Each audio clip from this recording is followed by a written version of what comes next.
CM ஆகி மக்களுக்கு தேவையான திட்டங்களை தீட்டினா, ஆஃப்டர் ஆல் ஒன்றிய அரசோட ஏஜென்டா நியமிக்கப்பட்ட டெம்பரவரியா இங்க தங்கி இருக்கக்கூடிய ஒரு கவர்னர் அதையெல்லாம் தடுத்து நிறுத்த முடியும் என்றால், உங்கள் லெஜண்ட் சரவணாவில் அக்ஷய திருதியை முன்னிட்டு தங்க நகைகளுக்கு பவுனுக்கு 2000 ரூபாய் தள்ளுபடி.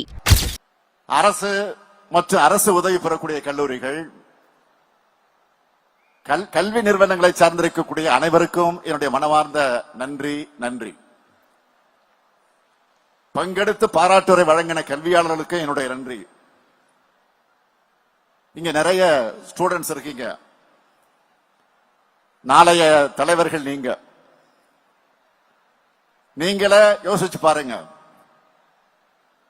சிஎம் ஆகி மக்களுக்கு தேவையான திட்டங்களை தீட்டினா, ஆஃப்டர் ஆல் ஒன்றிய அரசோட ஏஜென்டா நியமிக்கப்பட்ட டெம்பரவரியா இங்க தங்கி இருக்கக்கூடிய ஒரு கவர்னர் அதையெல்லாம் தடுத்து நிறுத்த முடியும் என்றால், மக்கள் போடுகிற ஓட்டுக்கு என்ன மரியாதை? எலெக்ஷன் எதுக்கு நடக்கணும்? ஆளுநர் பதவி என்பது எந்த பயனும் இல்லாத ரப்பர் ஸ்டாம்ப் போஸ்ட். நீங்க கொஞ்சம் யோசிச்சு பாருங்க. உங்க காலேஜ் இருக்கிற இடம் மாநில அரசோடது. உங்க ஆசிரியர்களுக்கு சம்பளம் தர்றது ஸ்டேட் கவர்மெண்ட். மாணவர்களுக்கான உங்களுக்கு எல்லா வசதிகளையும் செஞ்சு தர்றது ஸ்டேட் கவர்மெண்ட்.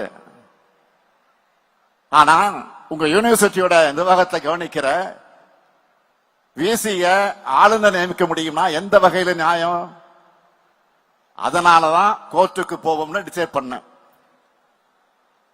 மாண்புமை உச்சநீதிமன்றத்தின் நீதியரசர்கள்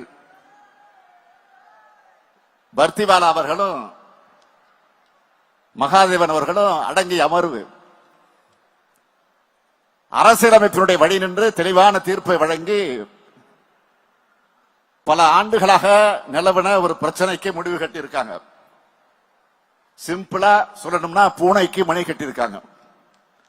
உங்கள் லெஜண்ட் சரவணாவில் அக்ஷய திருதியை முன்னிட்டு தங்க நகைகளுக்கு பவுனுக்கு 2000 ரூபாய் தள்ளுபடி.